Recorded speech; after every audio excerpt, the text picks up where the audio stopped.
Because if you look at the spine of Arsenal's team collectively, you realize that the focal point is always going to be on Declan Rice because he brings the energy as a box to box, midfielder. Even though Liverpool won and Real Madrid lost, I still think the man of the match should be given to Thibaut Courtois because he did an absolute great job. If not for him, Real Madrid should have been leaving the Anfield with at least 4-0. Liverpool is not having a great season when it comes to the EPL. They are doing quite well in the Champions League, but when it comes to the league, they are not doing that well. Luis Diaz has come into the fold, and he's commanded the starting spot because for anybody, no matter how good a player you were or you are at your previous position or at your previous club, it is a very, very daunting task for you to just move to Bayern Munich and then command the starting berth.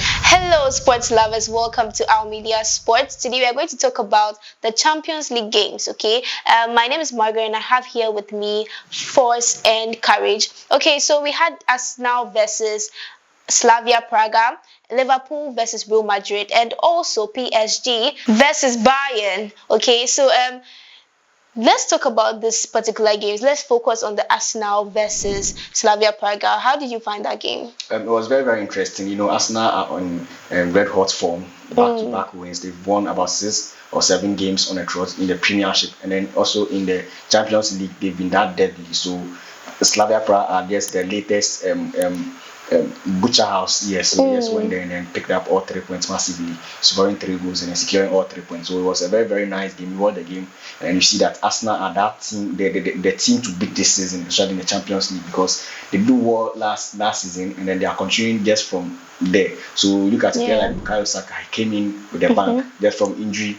His first Champions League in a while, and then he scored. Mikel Merino, very, very versatile, getting 2 goals on the night. So it was a very, very nice game for the Londoners. But then Slavia Prague, was just expected of them that they were not going to beat a team like Arsenal at this particular time of the season. Okay, so the score line being 3-0 in favor of Arsenal. Okay, so first, what was the man of the match for you when it comes to Arsenal versus Slavia Prague?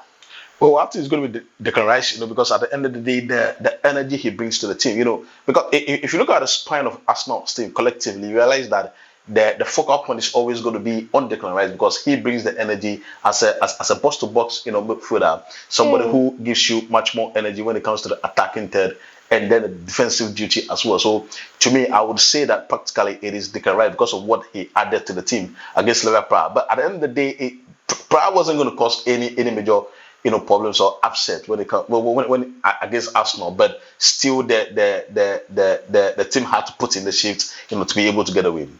Okay, so looking at these two teams, did the coaches bring a good game or did they bring a good tactics when it comes to this match? You don't necessarily have to have good tactics, especially when you're playing against a team that is far below you or far that do not have the resources that you've gotten. Okay. Because if you compare the tactical astutness of Mikel Arteta and that of the gaffer of Slavia Prague, I don't think that they are on the same level. So on the day, I would think that yes, to have won by 3-0 just indicates that Arsenal were technically and tactically way above that of Slavia Prague. Okay. So away from that game, let's talk about the Liverpool versus Real Madrid that ended in a 1-0 in favor of Liverpool. That was quite unexpected for me. And what do you guys think about this particular match? It was an exciting game. Real Madrid dominated from beginning to end. You look at the score statistics, you could see that Real Madrid even had 61 as against 39. So that should tell you that when the football was put on the turf, Real Madrid had absolute control over it. But then Liverpool did the necessary by getting the win. So also, even though Real Madrid took possession of the game or were in full charge of the game, but then Liverpool, on the other hand, were more physically or presently they had threat in front at goal than the Real Madrid side. So you could see that from the statistics again. They had about 8 shots on target. On target, yes. Not just any shot off target also counts, but then 8 shots on target. So that literally means that it was at a particular time it was Liverpool against Real Madrid goalkeeper Thibaut Courtois. So even though Liverpool won and Real Madrid lost, I still think the man of the match should be given to Thibaut Courtois because did an absolute great job. If not for He him, Real Madrid should have been leaving the Anfield with at least 4-0. So though Real Madrid took the game very, very serious, and then they played their heart out, but then it wasn't enough. Liverpool, yes, at the end of the day, are going to pick all maximum points. And then this Liverpool team, though things are not going quite well for them, they've managed to pick 3 wins out of 4. So there's something that I think is a positive thing for them. Back-to-back wins in the Champions League is something nice, and it's something they need to celebrate and pick up from or build more on. Okay. So for us, what's next for these two teams from here?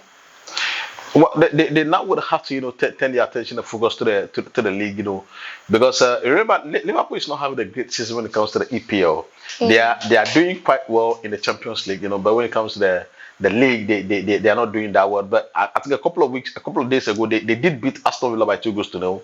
A scoreline that to me was very surprising, because if you look at the upward trajectory that Aston Villa had gotten over the past couple of weeks, I thought that match was going to be a bit difficult for Liverpool, but they were able to get a win. So I would say that yes, it is back to business in the EPL for Liverpool, and then back to business in the in the Spanish La Liga for Real Madrid, because this is just a phase, you understand? Because if you get beaten by Liverpool, it is no news, because Liverpool, even though they are not having a really, really good season, they are one of the biggest clubs when it comes to football. Exactly. So for them to have beaten Real Madrid is, to me, not that much of a problem. So Real Madrid will just have to turn their focus and attention into the Spanish La Liga, and then do what is most expected of them, to go out there and then win again. Okay, so the only goal scored for that match was by Alexis Mac Allister. He was the one who scored the goal for Liverpool. Okay, so and the next game we had the PSG versus Bayern, and that ended in a 2-1 in favor of Bayern. What was your take on that game? I think Bayern Munich this season has been very, very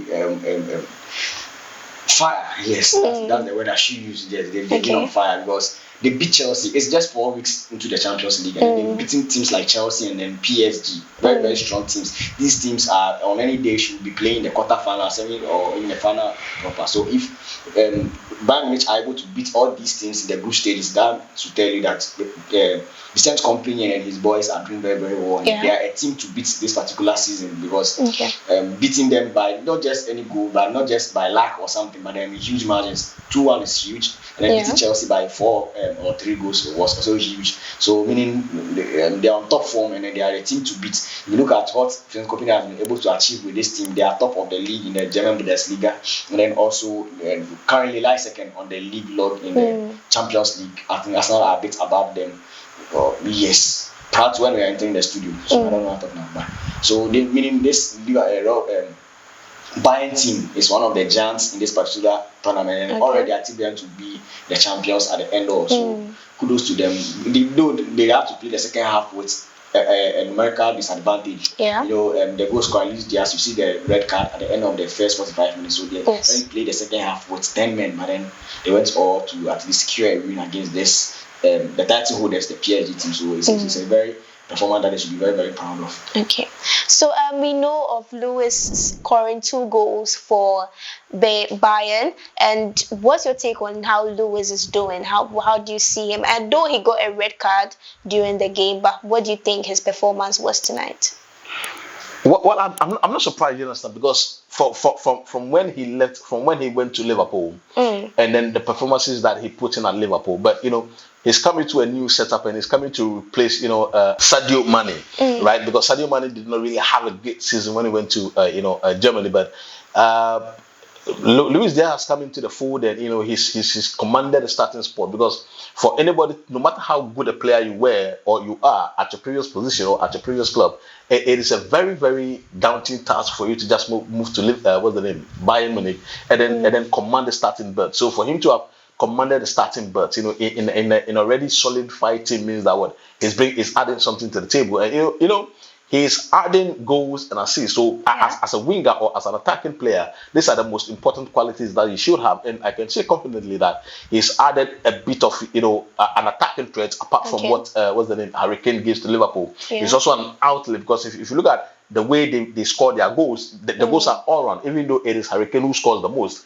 Luis Diaz do chip in with a lot of goals and assists, and also the work rate. If you look at, he does not just give you goals and assists, but he also gives you work rate, because as an attacker, defensively you would have to be good as well, and that is exactly what he gives to the Bayern team. Okay, so this is a question for both of you, and for you watching us at home as well. So, does the score reflect the game? You would have to take the game into two parts, you understand? Because the first half was a bit dominated by Bayern, and they rightly so got 2 goals. And then the second half, after Bayern got a red card, PSG did dominate the second half. Yeah. But at the end of the day, I think this is a match that I thought from the beginning was going to test the prowess of Bayern, because remember, Bayern hadn't lost this season. They hadn't even, I think they hadn't even drawn yet, so they have steamrolled every single position that they had come into to face. But against PSG, I thought practically that this was the game that was going to test them. This was the game that was going to test how good they have been or how good they are this season. But they've been able to beat PSG. Yeah. So I can say confidently that they've had a great day, and the team is solid based on the performances that they have had so far. Okay, so what's your take on that? PSG coming into this game with some couple of key players out of the lineup or the team proper, like Dembele, the current Ballon d'Or, the best player in the world, was okay, and then also Desiree, and then a couple of others. I knew it was a very difficult task for them, because against Bayern, a team that hasn't lost in this particular year's Champions League, it was a very difficult task for them. But then they did some petty mistakes at the back that resulted in both goals. Marquinhos, the team leader himself, committed one blunder. He gifted Luis Diaz second goal practically. A gift. Yeah, it's not yet Christmas, but then I started. So yes, that was the true reflection of the game. Because if Luis Diaz had stayed on the pitch for the entire 90 minutes, it was going to be a relating scoreline for PSG. So it was just fair that he received a red card to decrease the tally or number of goals Bayern were going to put behind PSG's net. Okay, so that's it for us tonight. That's what we have for you, and was very interesting matches we had for the Champions League. You can tell us what you are thinking. Any of the questions you can answer as well in the comment section. This is Our Media Sports. My name is Margaret. See you guys next time.